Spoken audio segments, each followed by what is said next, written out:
बे दुनियायाव ना नोंखौ रावबो नांजानाय नङा रावबो नोंखौ नांजानाय नङा खालि नोंनि अनगायै जोंखौ रावबो नांजाया जेबा आंखौ रावबो नांजाया आंनि अनगायै सानदों नामा नोङो दुनियायाव नोंहा सोरबा दङ सोरबा नोंखौ नांजागोन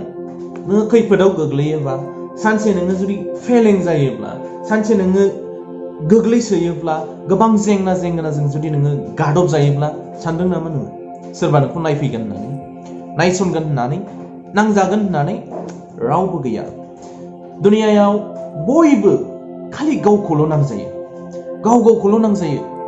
गाव बोरै देरहागोन बोरै थांगोन बोरै मोनजागोन बोरै थांगोन बोरै देरगोन बैफोरनि थाखायल' बयबो गावखौ नांजायो साननो हागौ नों जिउआव जुदि बयनिबो थाखायमोनब्ला दिनै गोबां सुबुङा बेबायदि जेंना जेंगोना गोबां बायदिसिना जाथायफोरजों बिजाथायफोरजों गोबां बिथिङाव गादब जानाय नङामोन गोग्लैसोनाय नङामोन आंनिफ्राय मोनसे बुंनाय जे दुनियायाव रावबो रावखौबो नांजाया साफ्रोमबो दुनियायाव गावखौनो गाव बयबो सिगां सानग्रोयो नोंथाङाबो साननो हागौ एबा आंबो साननो हागौ जिउआवहाय आंखौहाय बोरै आङो गोजौआव लांनो बोरै गावनि जिउनि थाखाय इयुन जिउनि थाखाय गावनि थाखाय मोनसे मोजां माबा मोनसे खामानि मावनानै लानो मोनसे सेटल खालामनानै लानो बयबो बेखौल' सानो दा जुदि दुनियायाव जोङो जुदि जौगानोब्ला दावगानोब्ला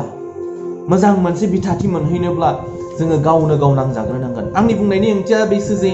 जोङो सोरबाया आंखौ नांजाया आङो सोरखौबा नांजानाङा आंनि बुंनायनि खेथ्रआ बेसो जे जोङो गावखौ जुदि नांजानाय गैयाब्ला गावनाव जुदि सानदांनाय गैयाब्ला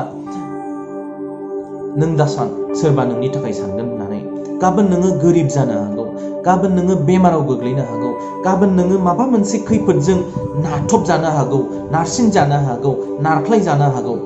बै समाव नोङो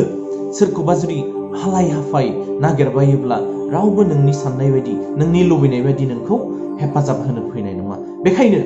बैफोर जाथायनिफ्राय सिगांग्रो जुदि गावखौ बारग'नोब्ला गावखौ बासायनोब्ला जोङो दिनै गावनो गाव नांजानांगोन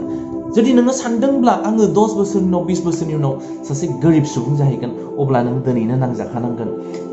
दानो नांजानांगोन दाहायनो एबा दानिफ्रायनो दिनैनिफ्रायनो नों नांजायाब्ला आरो एक्सन लायाब्ला खामानि मावाब्ला निश्चय नोङो सानसे जिउआव खैफोदावनो गोग्लैहैगोन थ'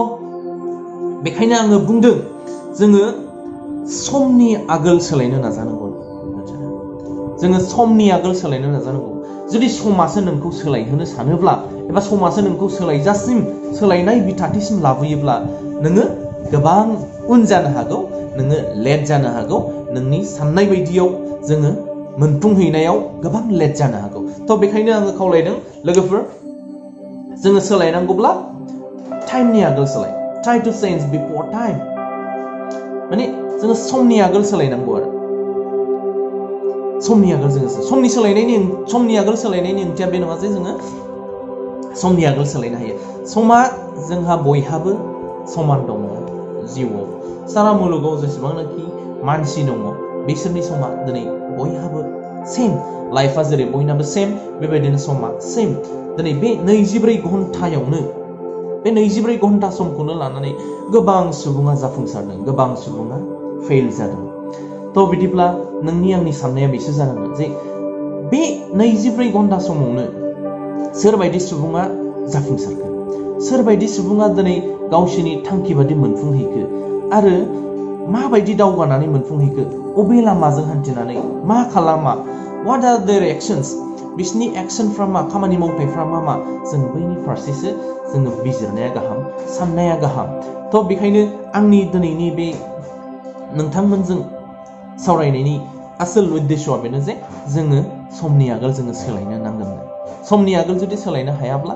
समा नोंखौ सोलायहोनो सानोब्ला समा नोंखौ सोलायहोनाय बिथाथिसिम फैयोब्ला जोङो गोबां लेट जानो हागौ उन जानो हागौ थ' आंनि मेसेजआ बेनो दिनैहाय जोंनि लोगोफोरजों एबा आंनि लोगोफोरजों जोङो समनि आगोल जोङो सोलायनो नाजानाया नोंथाङा सानाय सुनाय बेरामनि जेंनायाव दं नामा जुदि नोंथाङा देहायाव सानाय सुनायजों भुगिनांगासिनो अब्ला नोंथांनि थाखाय गोजोनथाव खौरां नोंथांनि थाखाय दं एसआइ निउर' थेरापि सेन्टार। बे थेरापि सेन्टाराव नोंथाङा गोरलैयैनो सानाय सुनाय बेरामखौ फाहामथाय लानो हागोन। ট্ৰিটমেণ্ট পাইছোঁ লগে লগে মোৰ মানে শৰীৰটো মানে একদম ফ্ৰী হৈ গৈছে। খোজ কঢ়াত খুব অসুবিধা আছিলে, ছাইডটো মোৰ একেবাৰে মানে বহুত বেয়া আছিলে, মানে খোজকাঢ়িব মানে ভালকৈ পৰা নাছিলোঁ। ইয়াত মোটামুটি 3 দিন আহিয়ে মই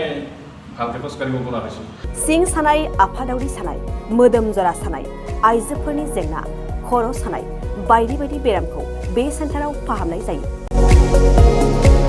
एसआइ निउर' थेरापि सेन्टारा चिरांनि बेंटल सापागुरियाव दं।